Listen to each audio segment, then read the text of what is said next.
James Foulhouze was, unquestionably, the arch-nemesis of Albert Pike in Pike's early days as Grand Commander of the Southern Jurisdiction USA.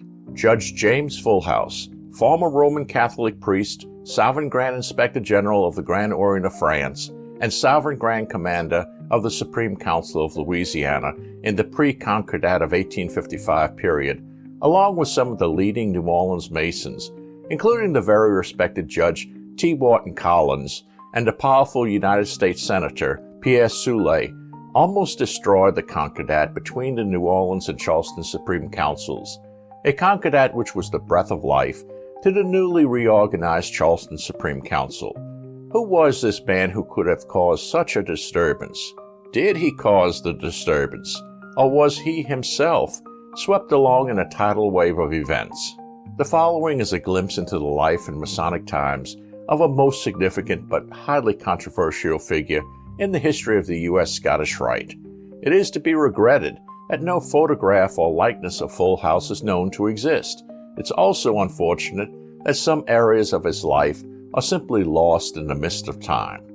On October 1st, 1800, Jacques Foulhouze was born to Michel and Janine Foulhouze in Riom, France.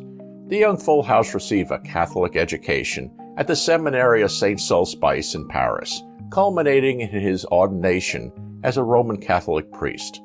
The Reverend James Foulhouze traveled to the United States and labored in the Diocese of Philadelphia in 1834 and 1835.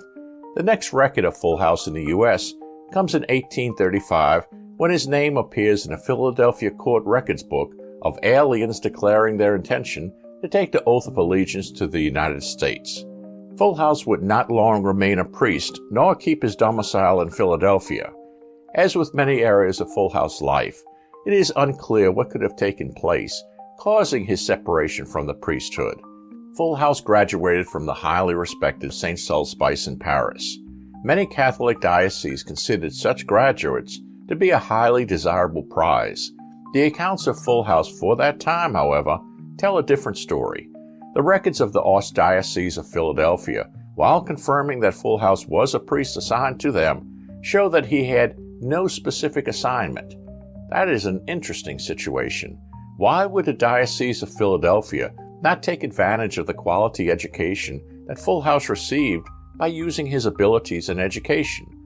All conjecture aside, Foulhouze left the priesthood, pursued a career in law, and moved to New Orleans. Foulhouze began his career in law in Philadelphia after leaving the priesthood. In 1842, he published a book in Philadelphia that reflected the same interest in philosophy that he maintained throughout his life.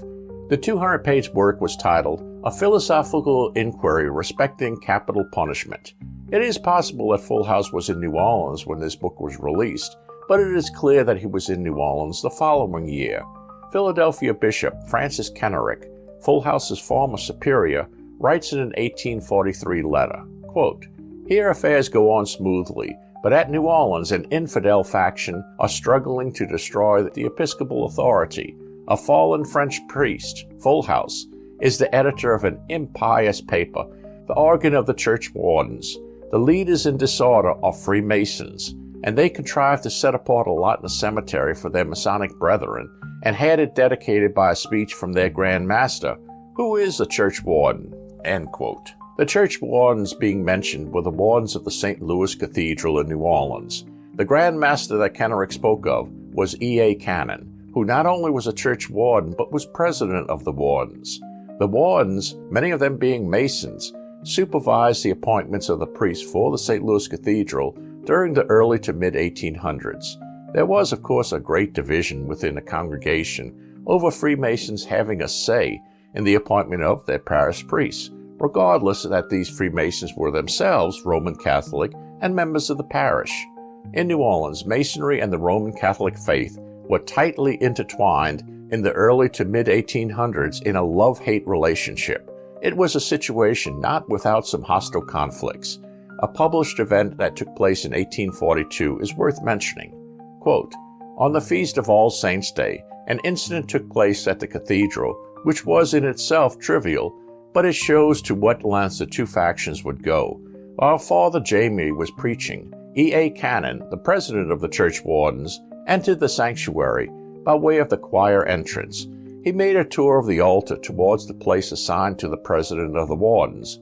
He remained there a few minutes, but not being able to hear very well, he advanced to the top of the neighboring chapel in order to hear better. He had only heard a few words and then decided to retire by the way he had come, that is, behind the altar. As he was going out, he was greeted by Octavia Aramis, a parishioner loyal to Bishop Blank, who was also seated in the sanctuary, with the words, "Get out! You are not in your place." Cannon answered this with apparent sharp disdain, and was preparing to leave when he was pushed. He was near the door of the sanctuary and fell on the steps. On getting up, he heard Aramis distinctly cry, I alone will get rid of the wardens." The services were interrupted for about 5 minutes, but the Mass was soon continued, and all ended calmly. End quote. The event may have ended calmly at that time, but the incident was far from over. As a result of his being pushed into St. Louis Cathedral, Cannon, following typical Creole custom, sought satisfaction from Aramis by means of challenging him to a duel. Aramis, however, refused the challenge on the grounds that he was a Roman Catholic. Friends of Cannon would not let the matter drop, and charges were filed against Aramis with the city recorder. Aramis was found guilty of assault. The incident reflects the growing tensions between the factions within the New Orleans Catholic community. It was in this atmosphere, and likely through the contacts with the church wardens, that Foulhouze was introduced to Louisiana Masonry.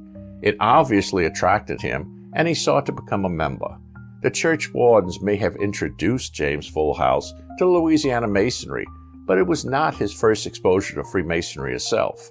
Foulhouze stated in 1858, quote, "Being a grandson of Freemasons, I in my early years conceived and entertained the desire to enter the fraternity." End quote. Foulhouze fulfilled that early desire by becoming a member of Los Amigos del Orden, a Spanish-speaking New Orleans Scottish Rite Lodge. Foulhouze also stated, quote, "Within a year from my initiation, I was made a Master Mason in the same lodge." End quote. Unfortunately, there are no known records of the initiation of Foulhouze, nor an exact date on his initiating, passing, or raising. Foulhouze did state in Historical Inquiry that he was initiated by Antonio Costa. Costa was Worshipful Master of Los Amigos del Orden in 1843. Foulhouze was, apparently, viewed as a Mason of promise. On February 14, 1845, he was appointed Grand Translator by the Grand Lodge. The office of Grand Translator did not exist prior to Foulhouze receiving the appointment. The office was created due to the growing need for French to English and English to French translations in Grand Lodge records and documents. In the summer of 1845, about a year after Foulhouze became a Master Mason, Foulhouze traveled to France, carrying a letter of introduction from Robert Priot, Grand Master of the Grand Lodge of Louisiana and active member of the Supreme Council of Louisiana. During his stay in Paris, Foulhouze received all of the degrees of the Scottish Rite, culminating in the 33rd on September 27th from the Grand College of Rites of the Grand Orient of France. There is no explanation yet found why this very rare honor was given to such a young Master Mason, nor has the contents of the letter from Priot ever been revealed. Regardless of what activities Foulhouze later engaged in, he was, in the eyes of the U.S. Masonic community, a legitimate sovereign Grand Inspector General.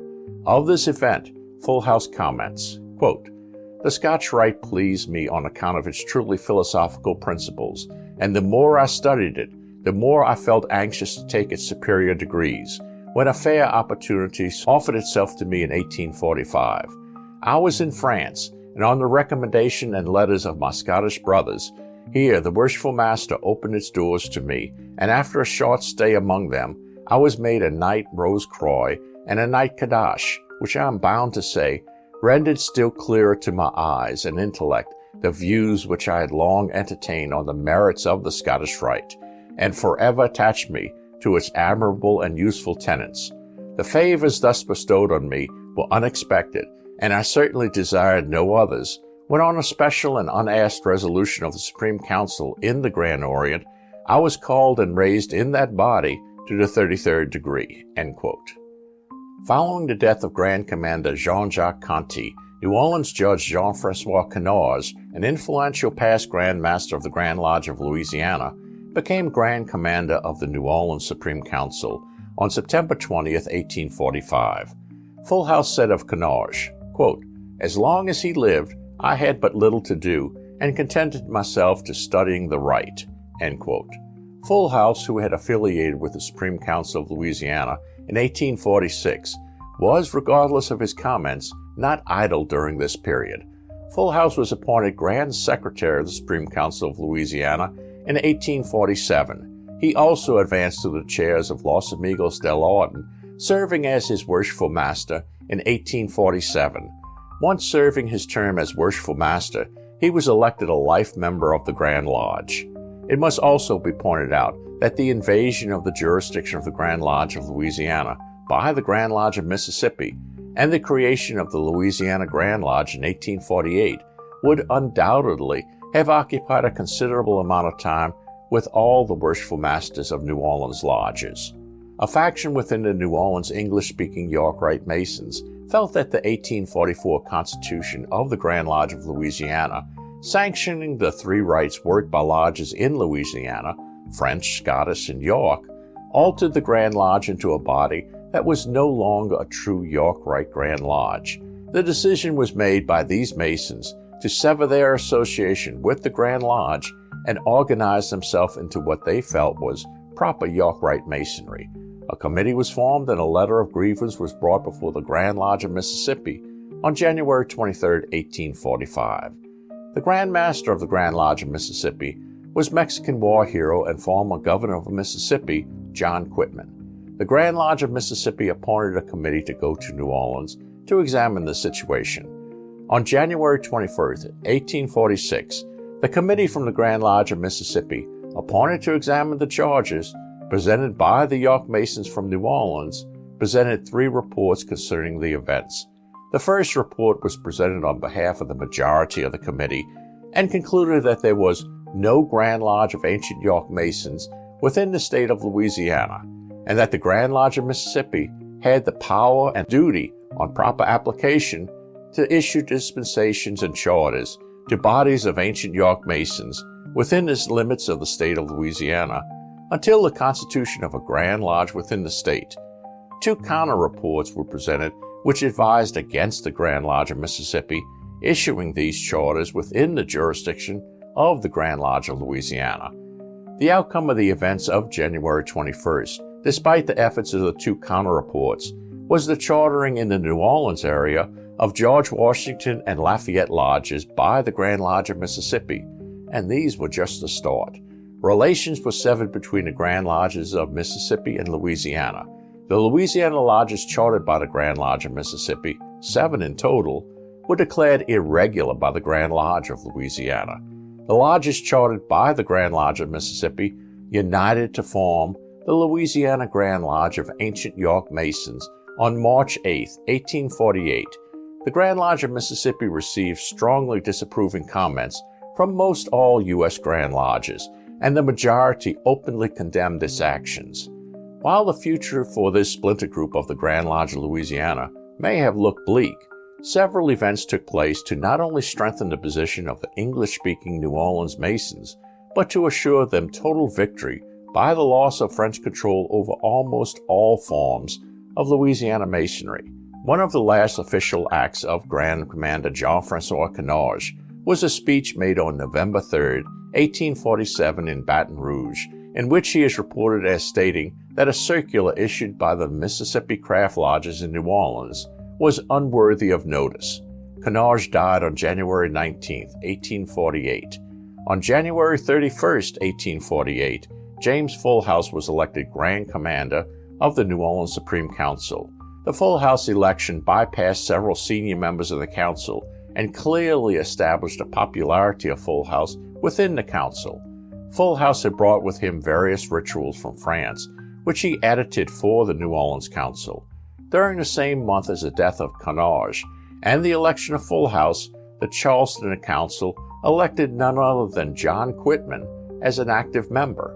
On January 29, 1849, the Grand Lodge of Louisiana published a report that Foulhouze wrote concerning the rites practiced by the Grand Lodge. On February 26, the Grand Lodge published Foulhouze's report on the 1833 Concordat. Both reports upheld the position of the Grand Lodge and encouraged a continued practice of working in the three rites in Louisiana.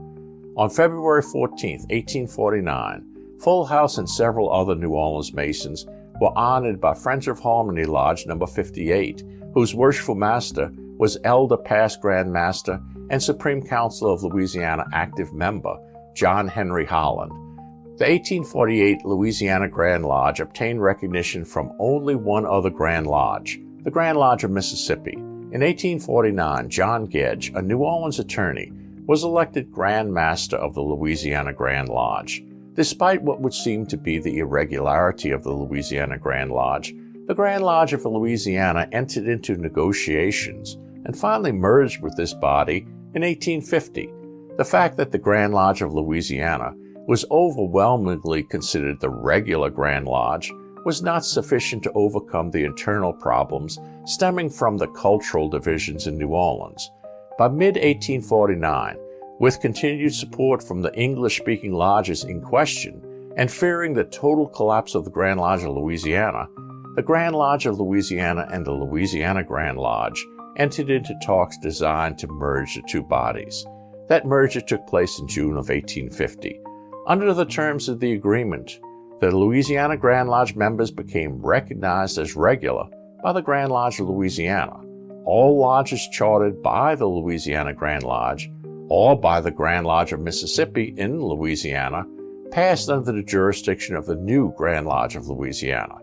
While the new constitutions appeared to merge the two Grand Lodges, the Grand Lodge of Louisiana was, in effect, taken over by the Louisiana Grand Lodge. All non-York Rite lodges were instructed to turn in their charters to receive York Rite charters from the new Grand Lodge. Three lodges, Etoile, Los Amigos del Orden, and Disciples of the Masonic Senate, sought relief from the New Orleans Supreme Council. Of these events, Foulhouze wrote, quote, "It was agreed that the Grand Lodge should no more accumulate the rights, that it would have and keep its own forms, but that each lodge in the East might freely work according to its favorite rite and tenets. Had that agreement been faithfully observed, another series of quiet days might have ensued in Louisiana, but the newcomers in the Grand Lodge soon showed that far from being sincere, they had crept into our bosom with only one view, to tear it to pieces and to build their powers on the ruin of ours. They made, as I had foreseen and foretold, a constitution by which the Scottish lodges of the East were reduced to naught, and that the life members of the Grand Lodge expelled from it, the better to secure the triumph and power of those invaders." End quote. The takeover of the Grand Lodge of Louisiana was complete. The 1850 union of the Grand Lodge resulted in a perceived need for action in the New Orleans Council. Foulhouze believed that he could strengthen the New Orleans Scottish Rite by expanding the number of 33rds in the council beyond its 9 members. Foulhouze says of this, quote, "Brother Canarge died and I was elected commander in his place. My first move was to promote to the 33rd degree 1 or 2 members of each of the lodges then established and of some importance in the city of New Orleans, hoping that their initiation would be the best means to secure the Masonic peace in our East, as it would contribute to carry light where it was most needed." End quote. During Foulhouze's administration of the New Orleans Supreme Council prior to the Concordat, he elevated about 30 Masons to the 33rd degree in the New Orleans Council. Those elevated to the 33rd degree by Foulhouze included Charles Claiborne, Thomas Wharton Collins, Claude Samary, and Charles Lafond de Lauderdale. The wisdom of expanding the membership of the Supreme Council was apparently recognized by Albert Pike on March 25, 1859, Pike's first Supreme Council session as Grand Commander, when he expanded the membership of the Charleston Council from 9 members to 33 members. Charles Claiborne assumed the post of Secretary General for the New Orleans Council, and T. Wharton Collins that of Lieutenant Grand Commander. The Foulhouze-Collins relationship was a very close one, which continued until Foulhouze's death in 1875. years after both had resigned from Masonry. Foulhouze and College would, in the early 1850s, even share a law office. If the Union of 1850 between the Grand Lodge of Louisiana and the Louisiana Grand Lodge, along with the many bombshells from that event, were not enough to occupy the minds of the Louisiana Masons, an event took place at the same time that overshadowed the Masonic events in Louisiana and was thrust into the forefront of the minds and thoughts of most all Americans. This disastrous event directly played a part in future New Orleans Masonic battles. In 1849, Narcisco Lopez, a Venezuelan and former colonel in the Spanish Army, began a campaign to take control of Cuba and replace the Spanish government on the island with his own government.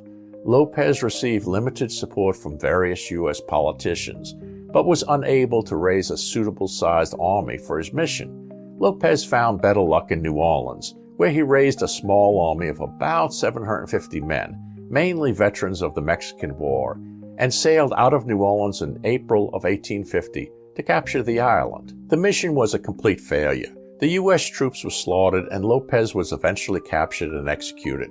Reports quickly came to the U.S., and the newspapers of the day reported of the murder of U.S. troops along with the capture and execution of not only troops, but vacationing U.S. tourists who happened to be on the island. New Orleans was an obvious hotspot for the Lopez expedition, as not only did the expedition leave from New Orleans, but the city contained many Spanish-speaking citizens from Cuba. The Grand Lodge of Louisiana had also chartered 2 lodges in Cuba during the early years of the Grand Lodge. The tie between New Orleans and Cuba was close for both the general and Masonic populations.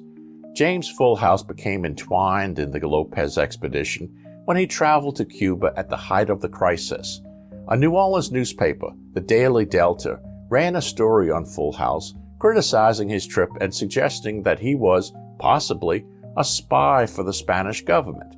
The very evening following the publication of the article concerning Foulhouze, T. Wharton Collins and Robert Priault published an article in the Daily Picayune explaining that Foulhouze's trip to Cuba was with the goal of, hopefully, securing the release of vacationing U.S. citizens who were caught in the conflict.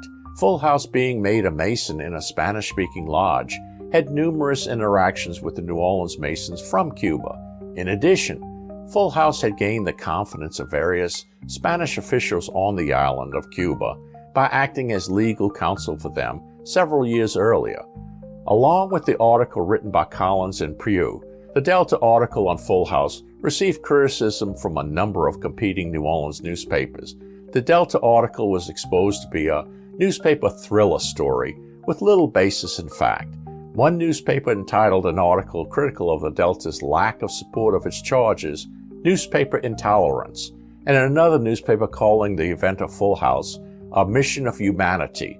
The Delta ran one more article in defense of its position, claiming that the matter would be settled when Foulhouze returned to New Orleans and the entire event would be brought to the attention of the public. Nothing more, however, was published on the matter by the Delta. The event passed from the public's attention. It was soon realized and attributed to a single newspaper's attempt to sensationalize anything concerning a recent event with the possible goal of increasing its sale of newspapers. John Gedge, who in 1849 was the Grand Master of the irregular Louisiana Grand Lodge, was elected Grand Master of the Grand Lodge of Louisiana for the year 1851. On March 27, 1851, the Supreme Council of Louisiana issued a manifesto in its own defense. This manifesto examined the New Orleans situation and was an appeal for the establishment of fraternal relations between the Supreme Council of Louisiana and other Masonic bodies worldwide. With Louisiana Masonry in a state of turmoil and the once influential Supreme Council of Louisiana fighting for order and stability, the time for the Charleston Council to act was at hand. Albert Mackey was invited to come to New Orleans by John Gedge in February of 1852. Mackey would then create for the Charleston Council a consistory of the 32nd degree. Gedge served as commander-in-chief. The establishment of this Charleston consistory in New Orleans resulted in a new wave of unrest and paved the way for the Concordat of 1855, merging the Charleston and New Orleans councils. The Supreme Council of Louisiana responded to the Charleston consistory in New Orleans by taking several measures. A notice critical of the new consistory was placed in the New Orleans Bee by the New Orleans Council on February 27, 1852. The notice carried the names of the then 29 active members of the New Orleans Council. The Supreme Council of Louisiana also incorporated itself under the official name of the Supreme Council of the 33rd and last degree of the ancient and accepted Scottish Rite for the United States of America, sitting at New Orleans, State of Louisiana. The act of incorporation was signed on June 7, 1852, and approved by the Secretary of State, the noted Charles Garret, on January 13, 1853. In July of 1852, Foulhouze traveled to New York to install Harry C. Atwood as Grand Commander of the Supreme Council of the 33rd degree of and for the free, sovereign, and independent state of New York, and then journeyed on to France in an attempt to enlist French support for his cause. It is noteworthy that Foulhouze at this time embraced the concept that Supreme Councils should be limited to state jurisdictions, just as Grand Lodges. The speed at which the total loss of the Grand Lodge of Louisiana by the French-speaking Masons occurred caused confusion and uncertainty about their future. James Foulhouze, as Grand Commander of the New Orleans Supreme Council, sought to unite the French-speaking Masons under his banner. Whether it was because of the rapid progress of Foulhouze, which translates into questions of his ability, or personality conflicts, Foulhouze was unable to unite all the French Masons.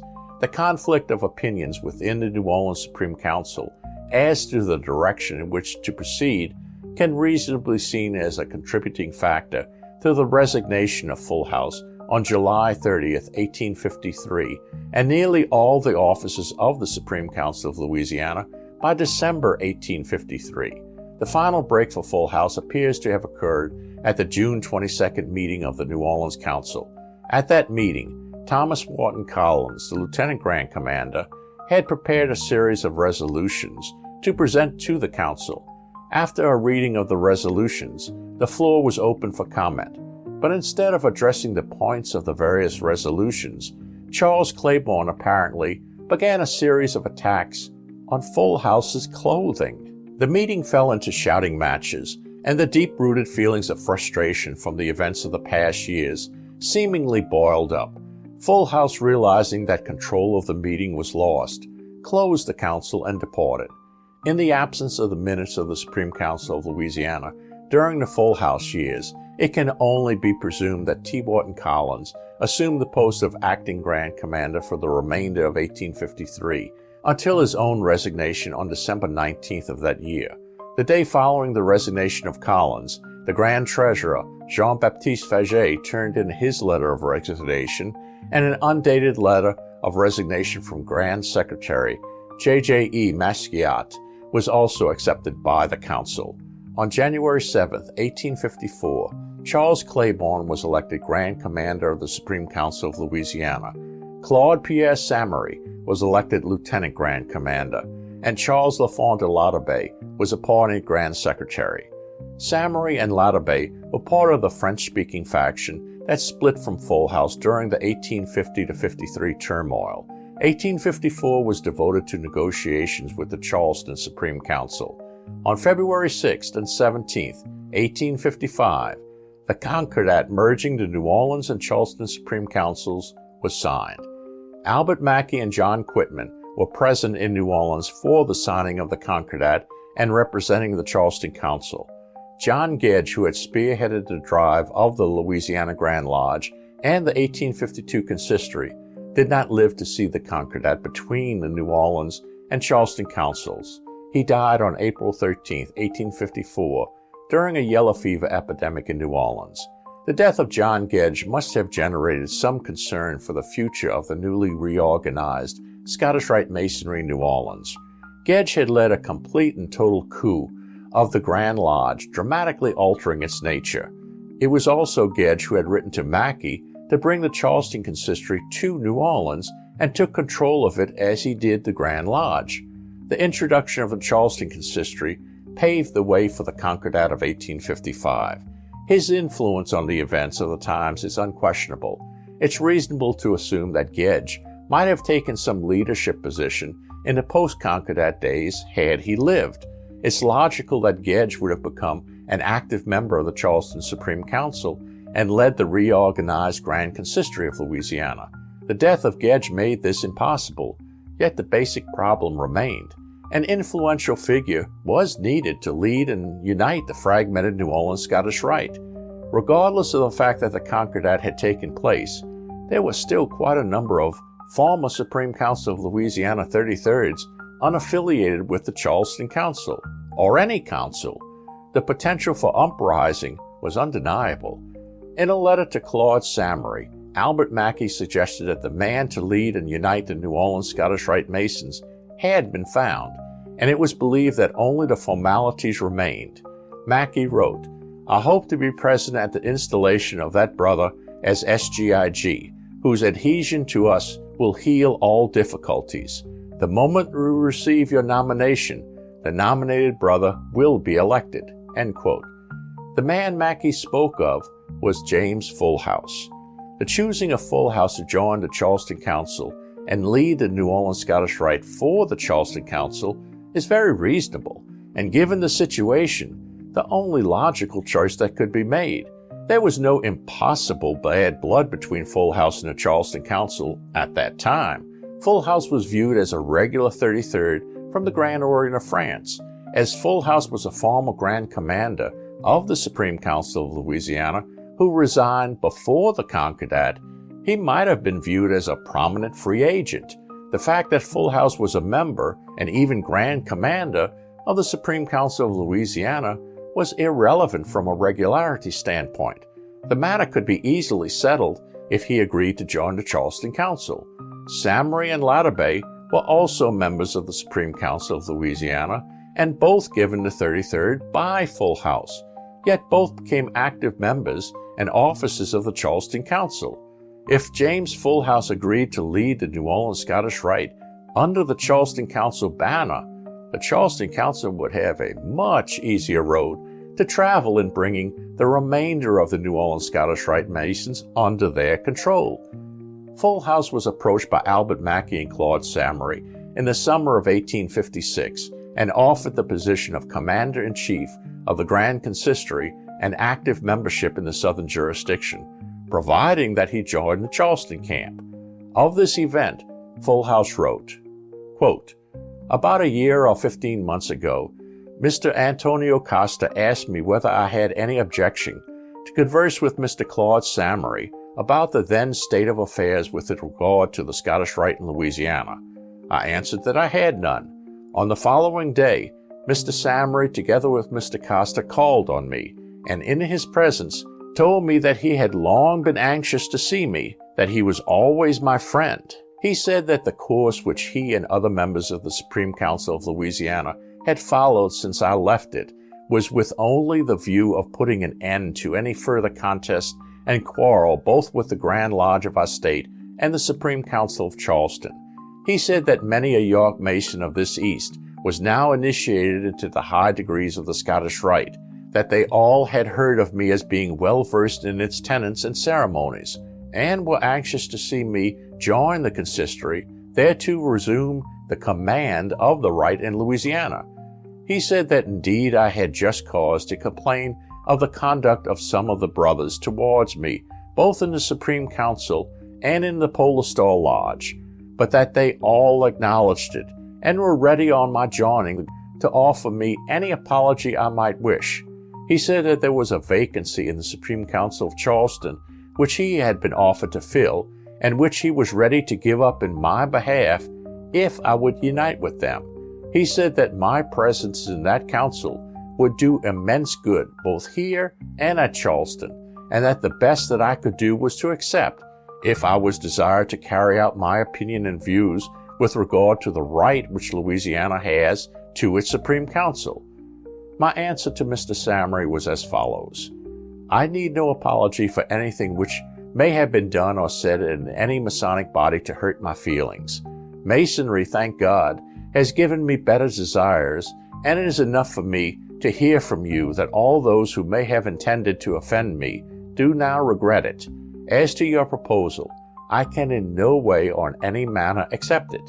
My position is clear and well defined.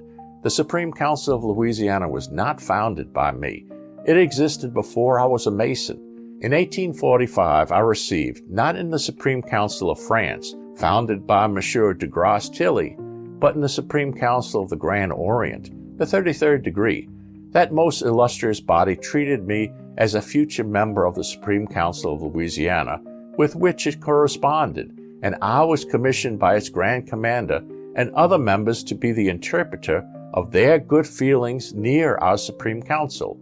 A short time after my return here, our Grand Commander Jean-François Canarge died, and I was elected to replace him. In doing so, I bound myself to obey it and protect its rights, and I must say that after a most serious inquiry into its origin and the sources from which it emanates, I am more than ever convinced that my opinion with regard to the fundamental authority of the Scottish Rite is correct, and that the views of Charleston thereon altogether erroneous. From the moment you and other 33rds of this East judge fit to recognize the Council at Charleston as your superior, I and 2 other members of our Supreme Council did immediately exercise what, in such a case, we considered to be our right, and continued the work of our Supreme Council. It is true that on account of the momentary excitement which has prevailed, we have chosen to be silent, but we exist nevertheless and have resolved to safeguard our power and authority for any case of emergency. I certainly feel much honored with the proposition which you make me to accept an appointment as an active member of the Supreme Council of Charleston, and as such to preside over your consistory here. But neither such a flattering offer nor any other consideration can make me deviate from what I consider to be my duty towards a body which I have sworn to protect. I have personally no pretension whatsoever to power. I know that I am good only to make an initiation, and I acknowledge that the privilege of commanding should be better placed in other hands than mine. Many a person, no doubt, will attribute my determination to a spirit of opposition, but as I feel goodwill towards all, and even those who condemn me both in the York and Scottish Rite ranks of Masonry, I will, happen what may be, preserve following the line which I believe to be the only correct one. Thereupon Mr. Samory expressed his hope that I would change my mind and asked me whether I would like to converse with Mr. Albert G. Mackey on that subject. I answered yes, and 2 or 3 days afterwards he called at my house with that gentleman. Mr. Mackey began by expressing a desire that his visit to me should not be considered as official. I replied that being both Knights Templars, we were authorized to meet as such and talk of the questions relative to the Scottish Rite as if we were perfect strangers to it. And it being so agreed, he repeated to me all that Mr. Samory had said with regard to the desire expressed by a large number of Masons that I should join the consistory, and that with regard to my being an active member of the Council at Charleston, and taking as such command of the Scottish Rite in Louisiana, I answered him what I had already answered Mr. Samory. A few words were then exchanged between him and me with regard to the origin of the Council at Charleston, the constitutions of 1786, the authority which the Supreme Council of the Grand Orient of France claims on the Scottish degrees, and the differences which exist between the York and Scottish rites. He admitted that difference, and that the reasons which I gave upon all the other points represented a strong matter of consideration, but that he could not accept them as conclusive, which I immediately understood and acknowledged to be with him a matter of course. He then insisted that I should again consider the proposition made to me by Mr. Claude Samory, and confirmed by himself, and in conclusion he wished me to let him know what my determination would be after more mature reflection. I promised to do so through Mr. Samory, and this gentleman having called on me some weeks afterward and repeated all that had been kind enough to say the first interview with me, I again answered that I could not accept, and I remember having thus addressed him in the end, My dear sir, in the same manner as the Masons who you now represent express a desire to have me in your consistory for their best interest, so a time may come when the Scottish Masons of this East, tired of a foreign dominance, shall be glad to know that there is in New Orleans a 33rd of some value who has never varied, and can at any time be the stronghold around them, as they may gather as Louisianians. Thereupon we parted as friends, as I parted with Mr. Mackey, after due exchange of kindness and politeness." End quote. In 1858, Charles de Font de Lauderdale, while clearly bitter towards Foulhouze, commented on this meeting between Foulhouze, Samory, and Mackey. Quote, "Illustrious brothers Mackey and Samory knew very well that with a few persons, among them weak-minded and the ignorant, Mr. Foulhouze was somebody, and that if they could prevail on him to join the Grand Consistory of Louisiana, peace would finally be restored, and it was solely for the purpose of securing that peace that they paid him a visit, against the advice of many who knew Mr. Foulhouze better than they." End quote. With John Gedge dead and Foulhouze no longer in consideration, Claude Samory became the first New Orleans Mason to be elected an active member of the Charleston Council. His election was on November 20th, 1856.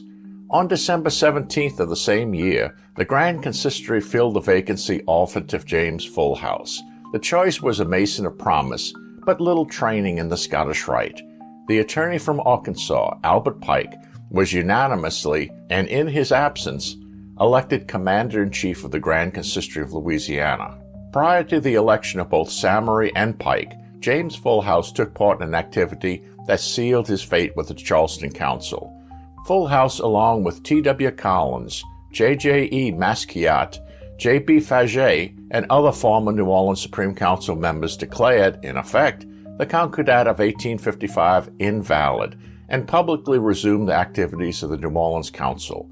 Foulhouze stated in November of 1857, quote, "From the moment that I had noticed of that nameless act, the Concordat of 1855, I called upon some 33rds, whom I knew to be true to their obligations, and with them I immediately opened the Supreme Council and continued its work, in order that it might be said that it had not slept a single instant."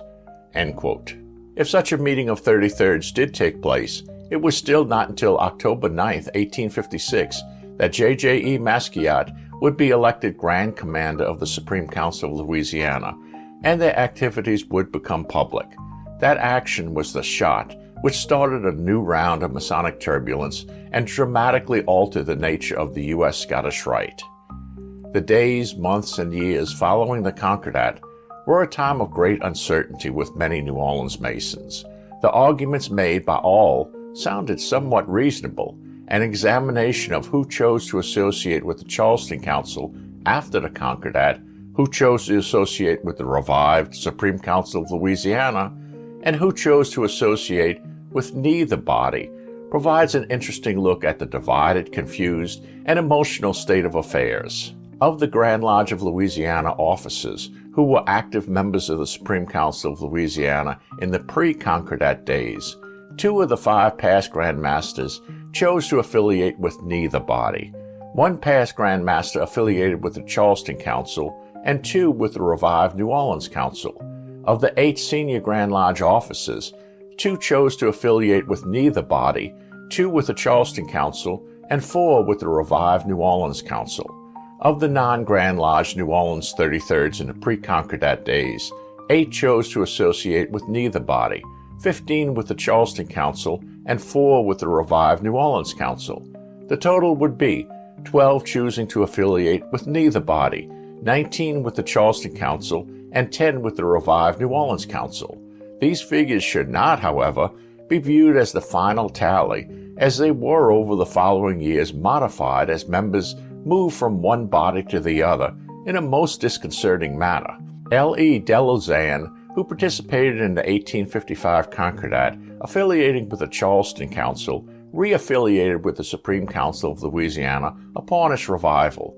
Joseph Lamar, who was created a 33rd in the revived Supreme Council of Louisiana on February 25, 1858, was tried and expelled by that council on May 22, 1858.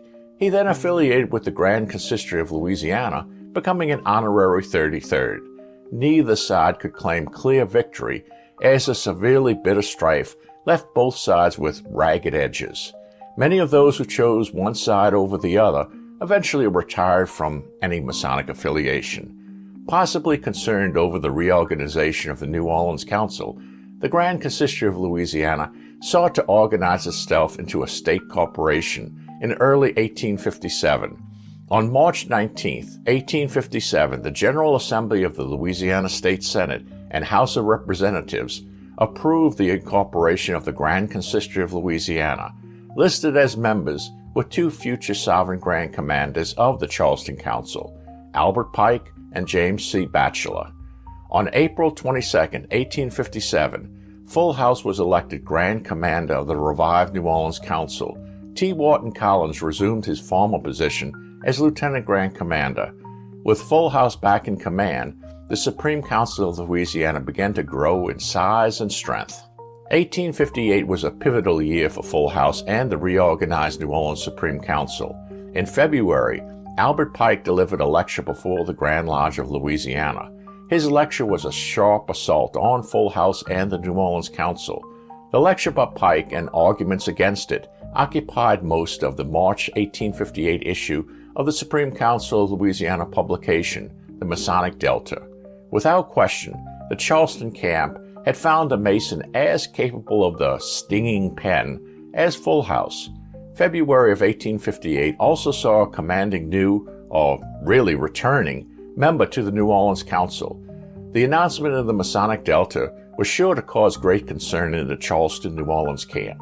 Quote, "We are happy to say that our most illustrious and worthy Brother Pierre Soule has joined the Supreme Council of the 33rd in and for the sovereign and independent state of Louisiana." End quote. The return of this fiery and powerful former United States Senator and U.S. Minister to Spain was the equivalent of a shot of adrenaline for the New Orleans Council. Soule was created a 33rd on March 8, 1838 by Jean-Jacques Conti and was actually a member of the Supreme Council of Louisiana prior to the election of James Foulhouze as Grand Commander. Soule apparently resigned from the council at some point following the election of Foulhouze, as his name was nowhere to be found in any of the records concerning the Concordat of 1855. There is no known record given for the reasons for the resignation of Soule from the council, nor his Masonic activities during or thoughts of the Concordat. Soule was elected a U.S. Senator in 1847 and served in that office until 1853, followed by his appointment as Minister to Spain from 1853 to 1855. Soule was a vocal, resourceful, and respected addition to the New Orleans Council. The addition of Pierre Soule as an active member of the Supreme Council of Louisiana would seem to be answered 1 month later by the addition of Albert Pike as an active member of the Charleston Council on March 20, 1858. At the very session in which Pike was elected an active member, Foulhouze was formally expelled from the Scottish Rite by the Charleston Council. Since Foulhouze was never a member of any of the bodies controlled by the Charleston Council, this action was more of a public statement of disapproval than an actual expulsion. What followed next was a series of sledgehammer verbal and written attacks from and upon both the New Orleans and Charleston councils. The extremely bitter attacks surpassed even the Cyrano War, which resulted in the death of all high-grade Scottish Rite Masonry in the U.S., with the exception of New Orleans. In 1858 and 1859, Foulhouze released his French language and English language edition of Historical Inquiry into the Origin of the Ancient Accepted Scottish Rite. This book served as the platform from which Foulhouze stated his case, defined his actions and views on regularity, as well as his concepts of the history of the Scottish Rite. Foulhouze also used the Masonic Delta as a platform. This monthly publication was the official publication of the revived Supreme Council of Louisiana. Joseph Lamar released his A Masonic Trial in New Orleans in French in 1858, and Charles Lafond de Laudabé translated and added notes to the work for an English edition. The next major New Orleans Masonic publication was a work designed to answer Foulhouze and further state the position of the Charleston Council. A dissection of the manifesto was released in 1858 and opened a very regrettable door for the Charleston Council. The work, while originally issued as an anonymous publication, was later learned to be the work of Albert Pike and Charles Lafont de Lauderdale. While the dissection was as harsh in tone as Foulhouze's historical inquiry, it went back to the Lopez expedition period and reprinted at the end of the booklet the article published on Foulhouze by the Daily Delta and the retort by T. Wharton Collins and Robert Priaulx. What was not published, nor mentioned, was the response of nearly all the competing New Orleans newspapers condemning the yellow journalistic style of the Delta's article on Foulhouze. The illusion created in the dissection was that the Delta's article on Foulhouze was factual, and Collins and Priaulx were only attempting to deny the obvious. In 1873, James Scott published the outline of the rise and progress of Freemasonry in Louisiana. He revealed that the dissection influenced his thinking and beliefs, and assuredly that of many others. Of Foulhouze, Scott states, quote, "At this time, 1850, he, Foulhouze, was charged with being a spy for the Spanish government, and was afterwards denounced as such in the newspapers of the day when the news of the fate of the Lopez expedition reached New Orleans. During the excitement, he was concealed by some friends to prevent his falling into the hands of the mob until he was able to effect his escape to Havana. He afterwards returned and resigned his membership in the Supreme Council July 30th, 1853, end quote. The only newspaper which published such an opinion of Foulhouze was denounced by the balance of the newspapers in New Orleans. Foulhouze went to Havana to secure the release of American citizens prior to the article by the Delta. He did not escape to Havana. The statement by Scott is erroneous and very misleading. James Foulhouze became one who was not only viewed as simply holding a very strong opposing Masonic opinion, he was now portrayed as a charlatan and a spy of low moral character. It became character assassination. This was quite a different picture than the respected Mason Albert Mackey approached to become an active member of the Charleston Council. The Scott quotation is an example of the emotional and confused situation in Louisiana Masonry and the inaccuracies that were, sadly, sometimes accepted as fact. On October 3, 1858, Foulhouze informed the New Orleans Council in session of a communication he received from the Grand Orient of France. Foulhouze, as a Grand Orient 33rd, was officially instructed to disassociate himself from the revived New Orleans Council. Foulhouze refused the mandate. On February 4, 1859, the Grand Orient of France struck Foulhouze's name for his list of 33rds. Despite the actions taken and the decrees and publications written against Foulhouze and the New Orleans Council, there was no sign that the council was weakening. In fact, the New Orleans Council showed every sign of strengthening. By 1859, the Supreme Council of Louisiana was at the peak of its power in the post-Concordat days. 25 active lodges were under its jurisdiction, and the council was composed of 34 active members. Of the lodges under the jurisdiction of the New Orleans Council, 7 were located outside of New Orleans in various regions of Louisiana. The makeup of the lodges revealed that the popularity of the Supreme Council of Louisiana was more than just with the French-speaking New Orleans Masons. 12 lodges worked in French, 7 in the English language, 2 in German, 1 in Italian, and 1 in Spanish.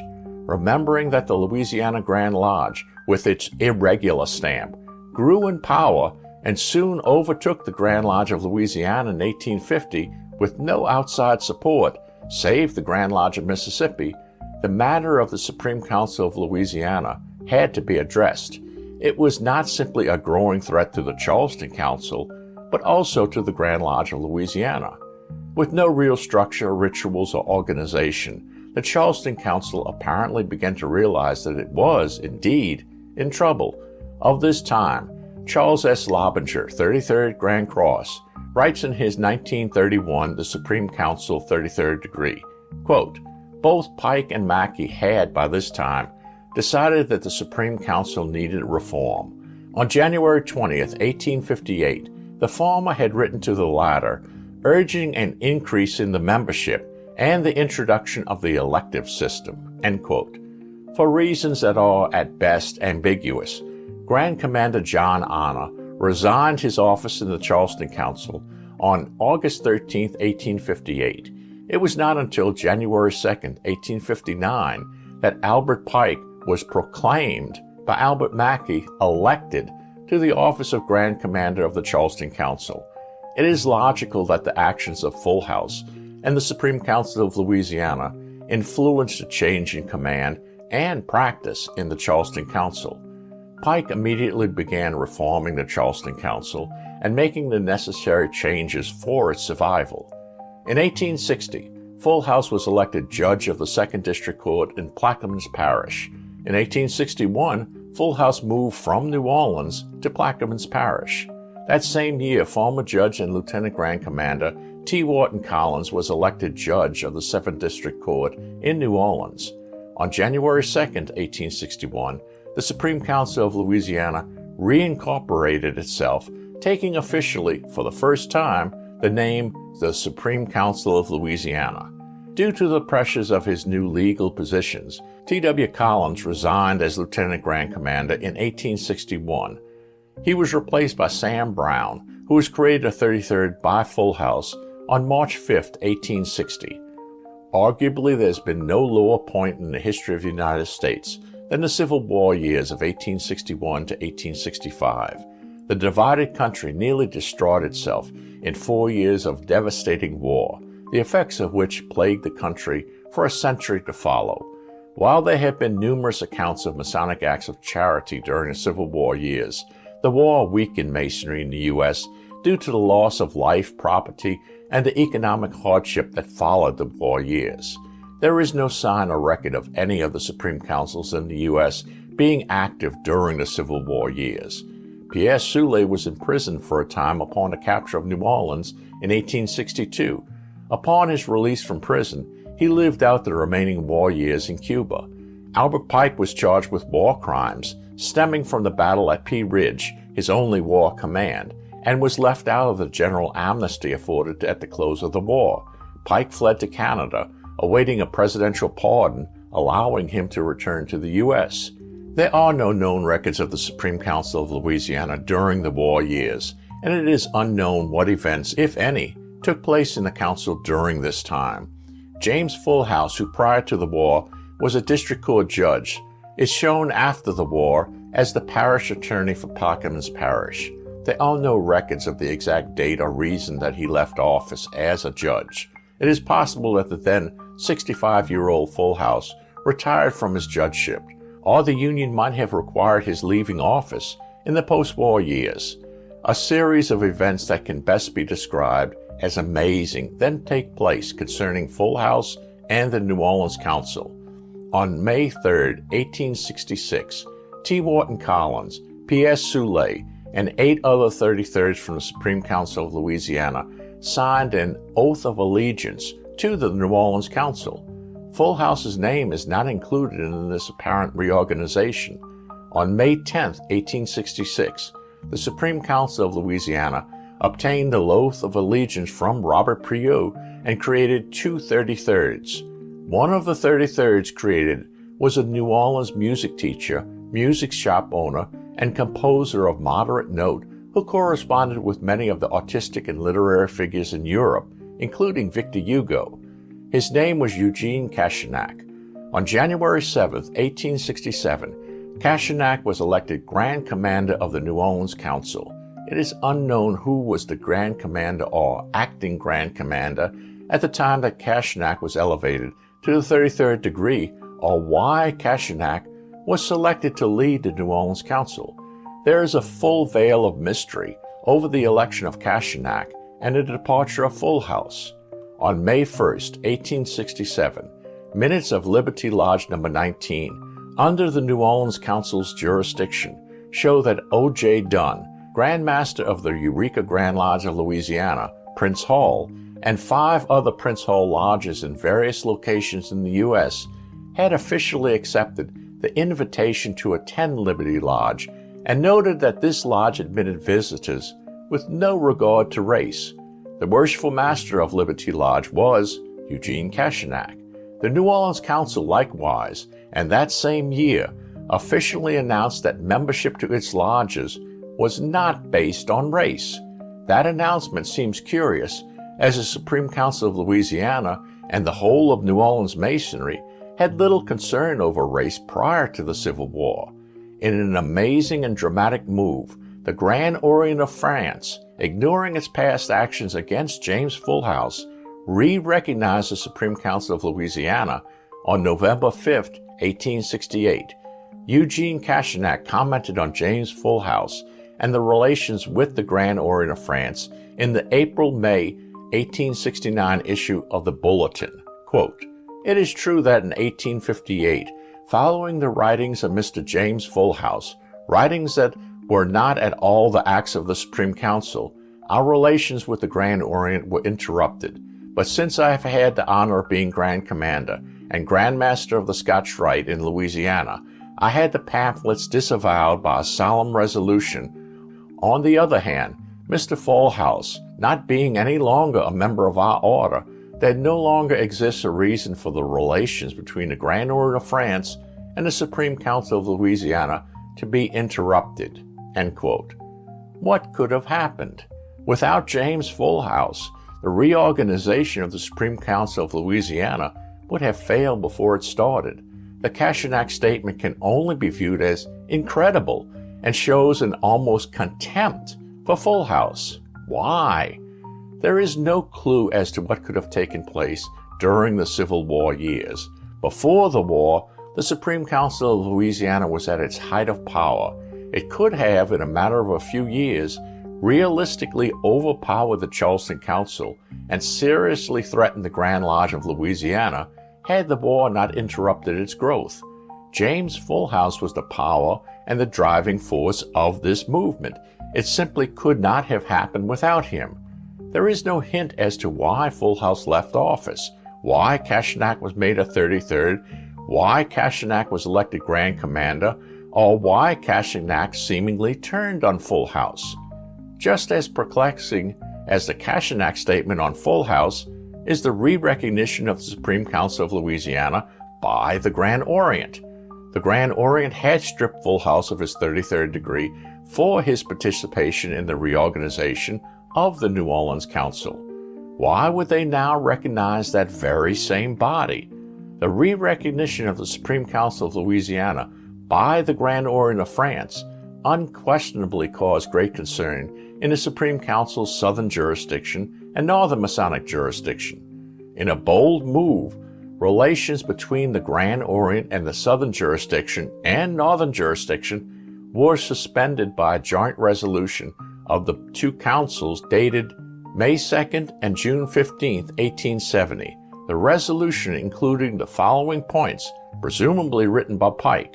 Quote, "The Grand Orient of France well knew, for it had so decided in 1858, that an Inspector General created by itself could exercise no power within the jurisdiction of another Supreme Council. It knew that the Kashenak body was created by the sole authority of Mr. James Foulhouze, whom it had denuded of his privileges as an Inspector General for establishing it, and yet, without any new light upon the subject, without any reconsideration or re-examination, without restoring Mr. Foulhouze, and while in alliance with us, it recognized this spurless organization as a lawful Supreme Council."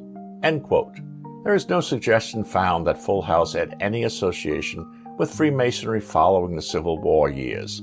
In 1869, Foulhouze co-authored a book with William Prescott titled The Ordinances of the Police Jury of the Parish of Plaquemines. Foulhouze is listed as parish attorney and Prescott as parish judge. Foulhouze apparently busied himself with legal matters and spent the remainder of his life in the river town of Pointe-à-la-Hache, Louisiana. On December 21st, 1875, the following article appears in the New Orleans Bee. Quote, "Deceased, the 18th of December, 1875, at Pointe-à-la-Hache, Parish of Plaquemine, the Honorable James Foulhouze, at the age of 75. a native of Riom, France." End quote. Foulhouze was buried at St. Thomas the Apostle Church Cemetery in Cornerstone, Louisiana. T. Wharton Collins, who had resigned from all Masonic activities by then, handled the legal matters concerning Foulhouze's succession. Collins wrote of Foulhouze, quote, "I was very intimately acquainted with the late James Foulhouze during the 30 years that preceded his death. He was a native of Riom in France, and during the 30 years that I knew him, he frequently spoke to me of his relatives in that country. He showed me his correspondence with them.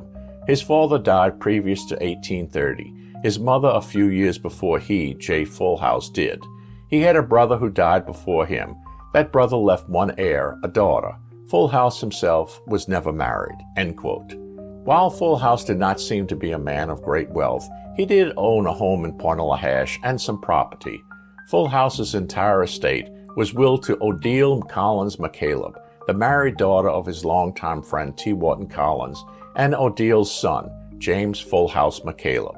There are many unanswered questions concerning Foulhouze, and the events surrounding him may never be fully answered or understood. It is clear, however, that James Foulhouze followed a path that he felt was correct. Regardless of which side of the issue one takes, it must be objectively recognized that the impact that Foulhouze had on the whole of the U.S. Scottish Rite was substantial. It must also be pointed out that those who supported and held the same opinion as Foulhouze were neither weak-minded nor ignorant, as sometimes charged. Intelligent people frequently hold differing opinions. It is unfortunate when judgment is colored by emotion, and it is tragic when erroneous conclusions born of skewed judgment makes its way into accepted history. Thank you for watching. If you enjoy the videos, please hit the like button and subscribe to us. Please pay a visit to the Cornerstone Book Publishers website at cornerstonepublishers.com for outstanding Masonic education. See you next time.